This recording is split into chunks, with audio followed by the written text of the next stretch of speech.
ujung selatan Kepulauan Riau terhampar gugusan Kepulauan Tenang. 1, 2, 3. Wah. Inilah Kabupaten Lingga, Bunda Tanah Melayu. Negeri di mana Laut Zamrud memeluk daratan hijau. Petualangan saya bukan sekadar menjelajah tempat, tapi juga menelusuri waktu, di mana tradisi dan alam berpadu dalam satu nafas kehidupan.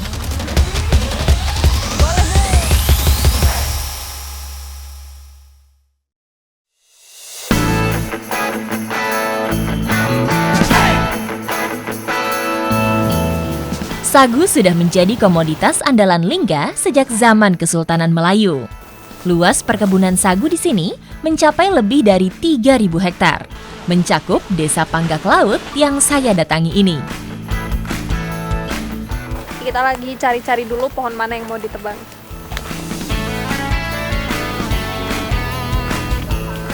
Jadi ini kita udah memilih pohon untuk ditebang.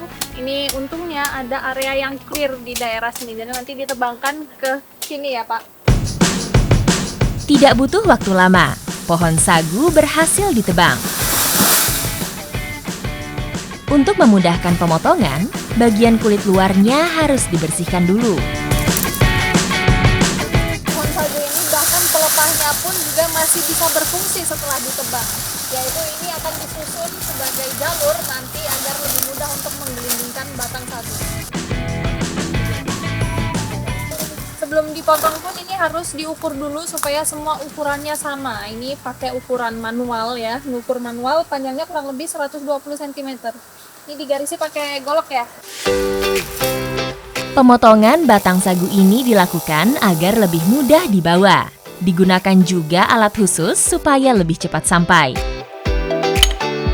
Nah, ini sagu-sagu yang sudah dipotong akan langsung dibawa menggunakan alat dorong ini, namanya rel. Dan pakai rel ini dibawa ke tempat pengolahan sagu. Saya harus berhati-hati mendorong batang sagu ini. Medan yang licin sehabis hujan dan sedikit menanjak menjadi tantangan.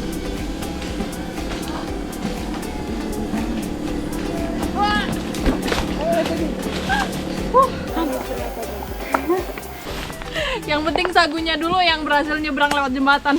Orangnya mah belakangan.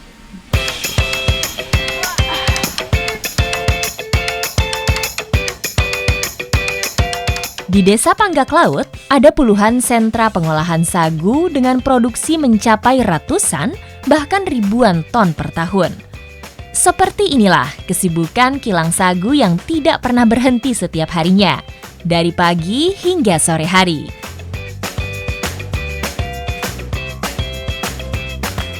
Ini dia yang membedakan sagu dari Lingga dan tempat lain. Nah, kalau di Lingga ini sagu itu harus direndam dulu di sungai dengan waktu yang tidak menentu, bisa 1 minggu bahkan sampai 1 bulan. Karena di sini dipercaya kalau sagu yang basah itu bisa kualitasnya lebih baik. Ini kalau dilihat di sepanjang sungai ini memang sudah banyak sekali antrian sagu yang dirakit yang belum diolah. Ini nanti diambil dari yang sudah paling lama direndam. Itu akan diolah ke proses berikutnya. Satu rangkaian batang sagu yang sudah direndam siap untuk diproduksi kembali. Setelah pohon-pohon sagu ditebang dan dibentuk, ini langsung diikat menjadi satu rakit. Ini banyaknya ada sekitar 30-40 batang kayu. Ini harus ditarik dulu menuju ke tepian sebelum bisa diproses.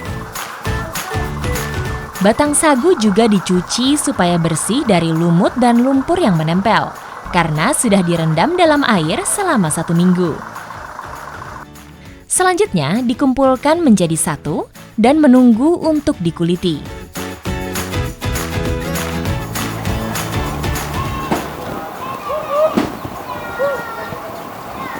Baru dorong 2, energi saya habis. Berat sekali.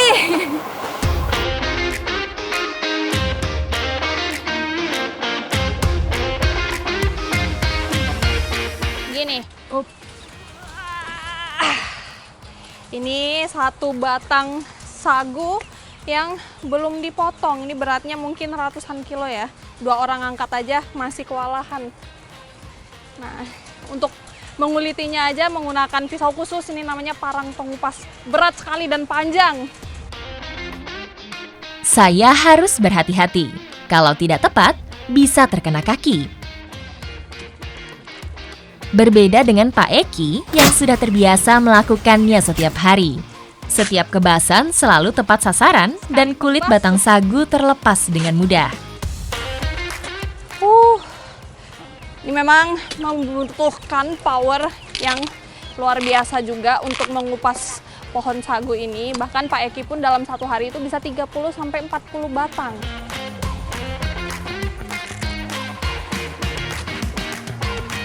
Ini udah dipotong-potong, setelah ini sudah siap untuk langsung dihaluskan atau diparut. Jadi ini prosesnya langsung diserut, sekalian diberi air supaya muncul endapan sagunya. Nah, kalau muncul endapan sagunya itu akan lanjut untuk proses pencucian. Endapan sagu di sini selanjutnya akan dibawa ke tempat pencucian sagu pertama. Karena satu karungnya beratnya bisa ratusan kilo, jadi harus dibantu pakai alat yang namanya gancu. Ini kalau saya mundur lagi, saya yang dicuci nanti. Endapan sagu di tahap ini kemudian didiamkan selama 1 malam. Jadi sagu yang sudah dimasukkan ini akan dicuci, di bawah ini berputar, kemudian ditarik menggunakan selang itu yang menyambung sampai ke sini. Nah, di sini ini ada saringannya. Jadi saringan ini berguna untuk menangkap partikel-partikel besar. Jadi yang terendap di saluran panjang ini nanti tinggal sagu-sagu halusnya aja. Setelah itu, endapan sagu berlanjut pada pencucian kedua, sampai menghasilkan sagu yang lebih bersih dan putih. Wah! Wow! Ini dia hasil akhir dari sagu yang sudah melalui proses pencucian selama 5-6 jam. Ini nggak heran ya kalau dibilang kualitas terbaik, karena cuci sekali aja ini warnanya bisa putih sekali dari beberapa sagu yang pernah saya lihat sebelumnya.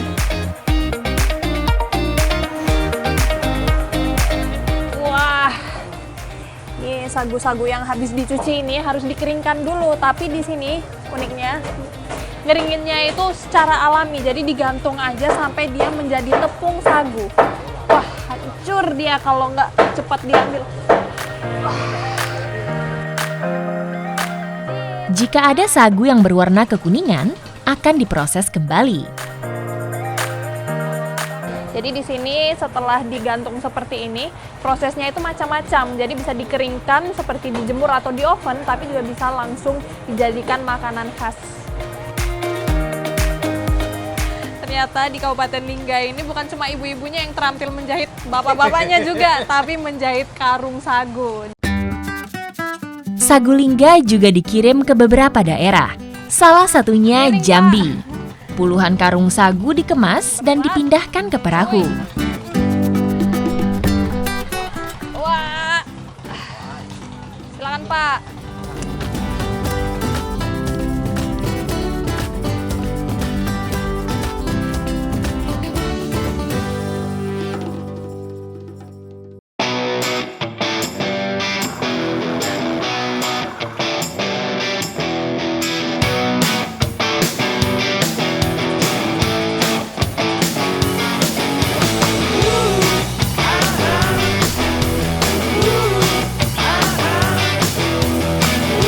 Sagu yang putih bersih seperti ini, perut saya jadi lapar. Dan hari ini saya mau belajar masak masakan khas Lingga bersama ibu-ibu, yaitu sagu lenggang. Sampai sekarang, sagu lenggang masih menjadi makanan pokok pengganti nasi di sebagian wilayah Lingga. Sebelum bisa dinikmati, ada tahap yang harus dilewati. Sagu basah diayak dengan ayakan pemecah sampai membentuk butiran halus. Tangannya profesional. Ini tangannya orang yang sudah biasa sama yang belum nih. Bu, tapi mulai bulat-bulat loh ya. Jadi proses pelenggangan ini atau membulat-bulatkan sagu itu pada zaman dulu berfungsi untuk meningkatkan durasi simpannya. Jadi bahkan bisa bertahun-tahun kalau dibuat lenggang seperti ini. Butiran halus sagu selanjutnya dilenggang hingga berbentuk bulat. Jadi untuk proses dilenggang ini itu diulang sebanyak 2 kali sampai bentuknya benar-benar bulat dan ukurannya sama semua. Langsung lompat-lompat. Selanjutnya, sagu disangrai sampai matang. Lucu banget. Ternyata waktu dimasukin langsung lompat-lompat gitu ya, Bu. Umumnya, sagu lenggang disantap bersama makanan berkuah, seperti yang saya buat, yaitu sayur rampai. Nah, jadi sagu lenggang ini dimasaknya bersamaan sama sayur rampai. Ini ibunya lagi bikin lambo atau tumbuk lombok ya, bumbunya. Sayur rampai diolah menggunakan berbagai macam rempah dengan campuran ikan bilis di dalamnya, lalu ditumbuk menjadi satu. Selanjutnya rebus bumbu dan masukkan semua bahan. Masakan ini mencerminkan tradisi kuliner Melayu yang menggunakan bahan lokal dan berbagai rempah yang memberi cita rasa khas. Ini dia yang unik dan saya baru tahu ternyata kalau masak rampai itu sagu lenggangnya dimasukkan ke kuah. Ini yang sudah selesai ya, Ibu. Saya masukkan ya.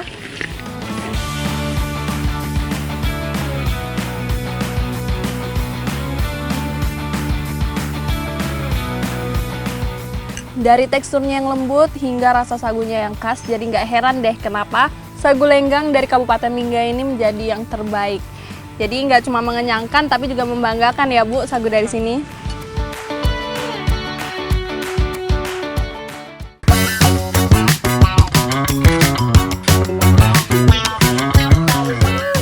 Saya takut udah kena duri. Bawa saya duri atau saya duri, kiri kanan duri.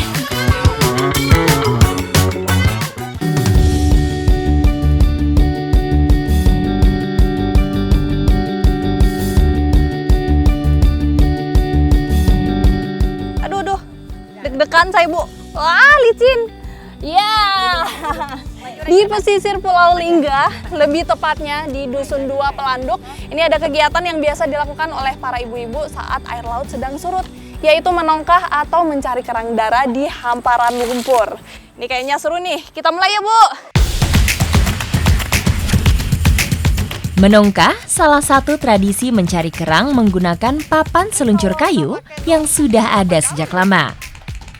Biasanya dilakukan masyarakat sebagai pengisi waktu luang juga untuk menambah penghasilan. Perairan pesisir Dusun 2 Pelanduk sebagian besar memiliki ekosistem muara sungai atau eustaria, sehingga memberi sumber daya yang berlimpah dan bernilai tinggi. Kerang darah salah satunya. Saya baru tahu nama manongkah ini ternyata diambil dari papan seluncurnya. Ini namanya dongkah. Jadi ini membantu kita supaya nggak tenggelam. Karena kalau kita cari kerangnya itu sambil jalan, ini lumpurnya dalam sekali. Udah gitu pasti susah jalannya di sini. Jadi dorongnya itu tinggal pakai tangan aja untuk jalan nih. Selain itu, satu kaki bertumpu pada tongkah, kaki lainnya sebagai pengayuh agar papan bisa melaju. Ibu-ibu melesat dengan cepat tanpa rasa lelah, sehingga dalam waktu singkat, kerang mudah didapatkan. Sementara saya harus mengerahkan tenaga agar bisa terus berjalan, dan jeli melihat keberadaan kerang yang tertutup oleh lumpur. Wah, ini keluar loh dia Bu, yang ini. Iya.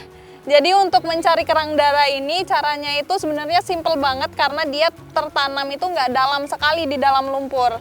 Tinggal kita cari rumahnya aja yang bentuknya lubang dan biasanya ada matanya keluar. Nih. Nih ada nih, tapi kecil tapi nggak apa-apa.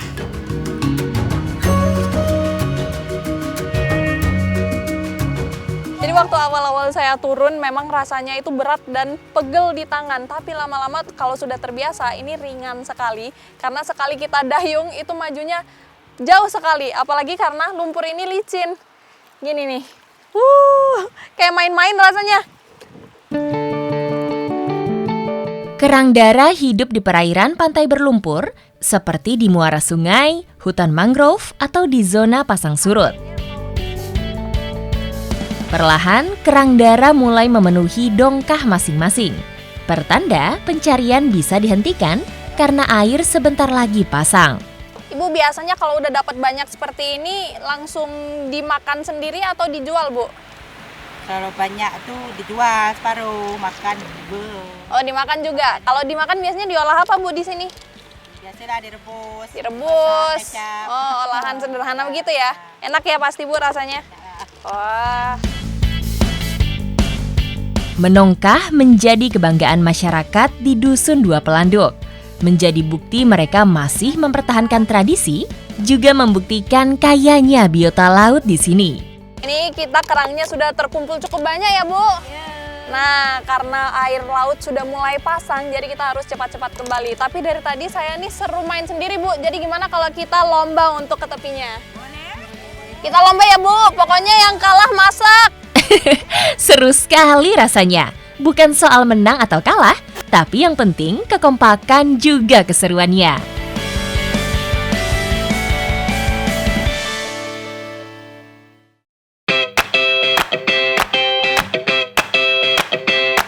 Kali ini saya diajak menikmati hidangan kerang darah yang diolah menjadi makanan favorit di Dusun Dua Pelanduk. Kerang darah ini harus kita bersihkan dulu cangkangnya dari lumpur-lumpur karena harus kita rebus, baru itu setelahnya dibuka dan diambil dalamnya karena kita mau masak kerang masak campur. Membutuhkan waktu 30 menit agar cangkang kerang bisa terbuka saat direbus. Dia kerang darah yang sudah selesai dikope dan sekarang kita tinggal nunggu bahan-bahan yang lainnya sampai semuanya siap untuk dicampur. Namanya aja kerang campur ya, Bu? Iya. Ibu-ibu lainnya mulai siap memasak, dimulai dari penumisan bawang dan bumbu.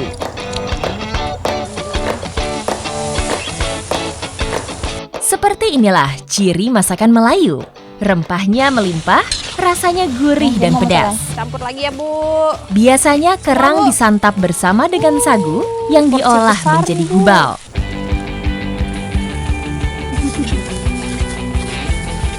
Gubal, salah satu makanan khas Kabupaten Lingga. Sekarang sudah jarang yang mengolah.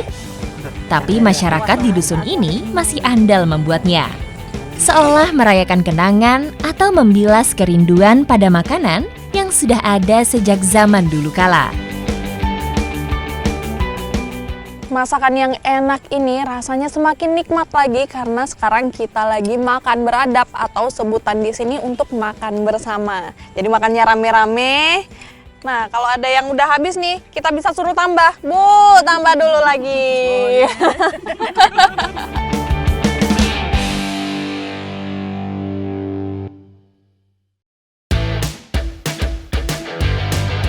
Tidak hanya menyimpan ragam tradisi, Kabupaten Lingga juga kaya akan budaya yang terpancar lewat kerajinan tangan tradisional. Ini saya udah diajarin cara motongnya sama bapak tadi. Jadi sebenarnya potongnya itu nggak perlu pakai tangan lagi, jadi tangan kita nggak sampai terluka. Tapi saya masih butuh bantuan sama tangan. Oh, harus hati-hati. Namanya aja pandan berduri ya. Ini durinya di mana-mana. Pandan duri disebut juga pandan tikar, pandan samak, atau pandan pudak. Pandan duri ini mudah beradaptasi sehingga mampu bertahan di berbagai jenis lahan. Saya takut udah kena duri. Bawah saya duri, atau saya duri, kiri kanan duri. Jadi untuk panen daunnya ini itu pohonnya juga harus pilih-pilih. Kalau pohon yang seperti ini tandanya sudah dipanen. Dan ini kalau dihabiskan semua daunnya nanti pohonnya mati. Jadi supaya bisa tumbuh lagi, kita ambil yang dari yang tebal seperti ini. Daun pandan yang sudah dipotong dikumpulkan menjadi satu. Ada cara khusus yang digunakan saat membawa daun. Jadi seperti ini caranya membawa pandan berduri supaya durinya ini nggak sampai melukai badan kita. Ini diikat dulu seperti ini, kemudian dibawa di atas kepala.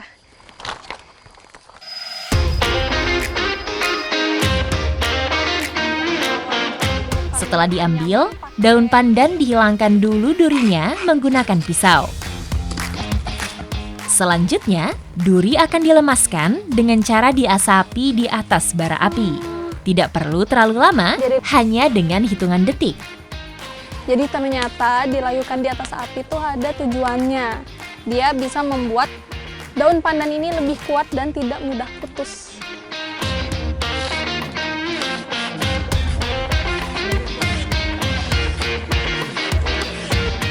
Kegiatan sekarang yang kita lakukan ini namanya melurut, yaitu membersihkan sisa-sisa samping-sampingnya ini supaya lebih rapih dan lebih lembut. Ini dilakukan sebelum nanti direndam. Perendaman bertujuan supaya teksturnya tidak mudah rusak saat dibentuk. Setelah daun pandan dilurut, ini langsung direndam dan harus ditutupin batu supaya dia nggak sampai permukaan. Nah, direndamnya ini selama kurang lebih 2-3 hari sampai dia berubah warna menjadi putih. Sudah ada yang putih, Bu, sekarang. Yuk, kita mulai menganyam.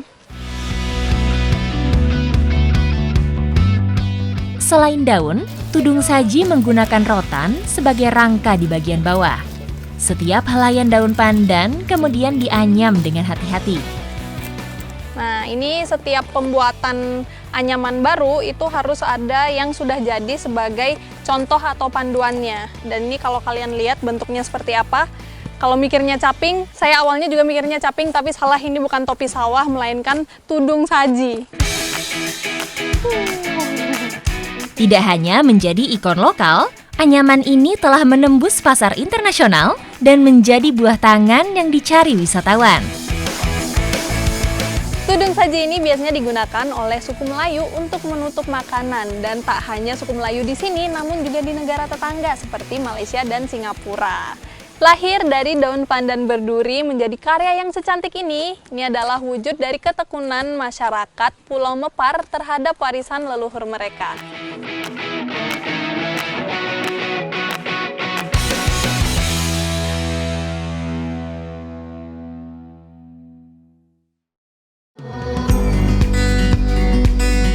Tradisi lainnya saya dapati di Pulau Bakung, yang juga dihuni oleh suku Melayu. Sejak dulu, Bunda Tanah Melayu memiliki ragam tradisi yang masih dilestarikan. Salah satunya turun perahu. Tradisi ini dilakukan ketika perahu baru selesai dibuat dan hendak digunakan untuk pertama kali. Di Pulau Bakung, atau lebih tepatnya di Desa Tanjung Kelit, ini ada satu tradisi yang dilakukan setiap sebelum pompong baru akan digunakan, yaitu syukuran untuk doa tolak bala, dan salah satu prosesinya adalah membuat olahan yaitu bubur kacang hijau dan juga ketan. Kacang hijau disimbolkan sebagai harapan dan kehidupan baru. Seperti halnya perahu yang baru diturunkan, akan memberikan harapan baru bagi pemiliknya. Sementara pulut dapat mengeratkan tali silaturahmi, seperti halnya pulut yang lengket. Nah, sekarang pulutnya masuk. Jadi pulut ini adalah bahasa Melayu dari ketan putih. Nih, nanti bisa memperkental juga nih adonannya. Wap. Nah, masuk ya. Warnanya berubah ini, Kak. Jadi untuk acara syukuran seperti ini biasanya itu hanya keluarga yang memiliki perahu yang melakukan. Tapi nanti saat turun perahu itu tetangga, teman, itu semuanya keluar untuk membantu. Nah, ini fungsinya untuk dibagikan kepada para yang membantu. Sambil menunggu matang, saya akan ikut prosesi turun perahunya yang diawali dengan doa bersama. Tradisi ini dilakukan agar perahu awet, diberi keselamatan selama melaut, dan mendapat hasil tangkapan yang melimpah. 1, 2, 3. Wah! Ini juga nuruninnya pun menunggu laut mau surut ya. Jadi supaya dia lebih mudah untuk menurunkannya. Nah, untuk proses penurunan sampan ini dilakukan bersamaan dengan memasak bubur kacang hijau tadi. Jadi yang ibu-ibunya masak, yang bapak-bapaknya ini menurunkan kapal. Setelah dia turun, baru nanti kita bisa menyantap bubur kacang hijaunya bersamaan. Turun perahu ditutup dengan makan bubur bersama sebagai simbol rasa syukur. Semangat berbagi dan kehangatan yang tercipta saat makan bersama menjadi tradisi yang sudah diwariskan turun-temurun. Bubur yang hangat ini kita makan bersama seolah mengembalikan semangat kita setelah kegiatan hari ini. Apalagi sudah didoakan, jadi semoga bisa membawa berkah dan menjauhkan dari mara bahaya. Amin.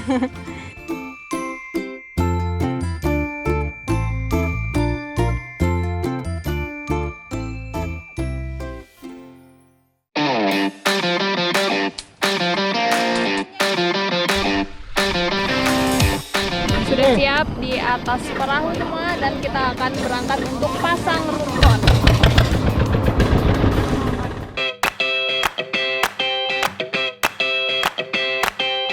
Kabupaten Lingga memiliki lebih dari 300 pulau besar dan kecil. Sebagian dihuni oleh suku Melayu. Petualangan saya berlanjut, mengikuti aktivitas masyarakat dari Pulau Bakung. Mereka senantiasa menjaga laut agar ekosistemnya tetap terjaga. Ikan menjadi salah satu hasil tangkapan yang paling dicari oleh para nelayan dari Pulau Bakung. Maka dari itu mereka berinisiatif untuk membuatkan ikan-ikan ini rumpon agar populasinya tetap terjaga. Untuk mencari bahan rumpon, biasanya diambil dari pulau terdekat. Oke, ini kita udah sampai di lokasi untuk pencarian bahan-bahan untuk membuat rumpon di sini. Dan bedanya dengan tempat lain ya, di sini rumponnya itu memang menggunakan daun nipah, tapi ada satu lagi bahan yang digunakan oleh masyarakat di sekitar Pulau Bakung agar rumponnya itu tetap awet. Rumpon atau alat bantu tangkap ikan ini bisa dibilang sebagai rumah ikan untuk menarik dan mengumpulkan gerombolan ikan. Jenis rumpon yang dibuat yaitu rumpon menetap yang membutuhkan 4 hal, seperti pemberat batu, pelampung, rumah ikan dari tumbuhan, dan tali. Nah, ini kalau habis dipotong, ujungnya itu bisa tumbuh lagi ya? Bisa tumbuh lagi. Ini pakai bakau atau pokok sesam di sini sebutnya. Kenapa? Karena bakau ini salah satu tumbuhan yang tahan terhadap air laut. Makanya ini pokok sesam ini dicampur sama daun nipah itu menjadi kombinasi yang tepat untuk bikin rumpon yang awet. Rumpon dibuat untuk memberikan manfaat jangka panjang, sekaligus menjaga kelestarian sumber daya laut. Daun nipahnya sudah terkumpul, ini cukup dan sekarang saatnya ambil ranting-ranting dan juga buah bakau. Ini agak masuk air ya.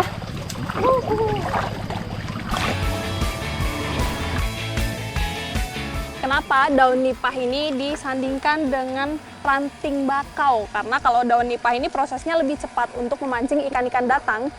Kalau ini prosesnya memang lebih lama, tapi kalau di air ini cepat membusuk, kalau ini lebih tahan lama. Tidak perlu waktu lama, rumpon selesai dibuat. Kami segera menuju lokasi pemasangan. Sudah siap di atas perahu semua dan kita akan berangkat untuk pasang rumpon. Jadi rumpon yang barusan kita rakit ini akan dibawa ke sebelah barat Pulau Bakung dan di sana memang tempat untuk meletakkan rumpon. Dan karena rumpon ini banyak organik semua, jadi dia harus diganti setiap 3 bulan. Rumpon biasanya di kedalaman 10-20 meter dan dipasang di tempat yang tidak mengganggu jalur perahu. Ini sekarang kita sudah sampai di lokasi untuk menyimpan rumpon dan ini kita turunkan dulu pemberatnya, jangkarnya dulu. Ya. Oke, ini kita turunkan dan dalam satu rumpon yang barusan kita buat ini jumlah pelampungnya itu ada 3. Ini gunanya saat pasang surut supaya dia tetap kelihatan. Rumpon yang dibuat dari bahan alami tentu ramah lingkungan, sehingga bisa menjaga ekosistem laut, khususnya terumbu karang. Dengan adanya rumpon, diharapkan dapat membantu nelayan agar tidak perlu lagi mencari ikan terlalu jauh.